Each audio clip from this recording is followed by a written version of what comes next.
மிக முக்கியமான ஒரு விஷயத்த சொல்றேன், நல்லா கேட்டுக்கோங்க. மிக முக்கியமான விஷயம், வாழ்க்கை பிறப்புங்கிற ஒரு கோட்ல ஆரம்பிக்குதா இல்லையா?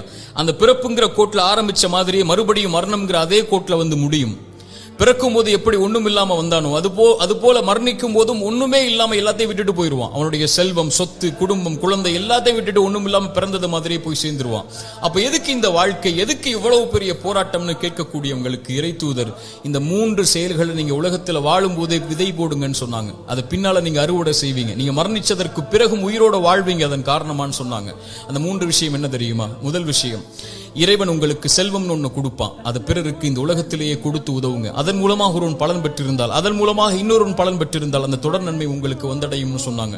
இரண்டாவது, இறைவன் உங்களுக்கு கல்வின்னு ஒண்ணு கற்றுக் கொடுப்பான். எதுவா இருந்தாலும் சரி, ஒரு எழுத்தா இருந்தாலும் சரி, அது பிறருக்கு பலன் பெற கற்றுக்கொடு. அதன் மூலமாக அவன் பலன் பெற்றிருந்தால், அதன் மூலமாக பலன் பெற்றிருந்தால் அந்த நன்மை வந்து சேரும்னாங்க.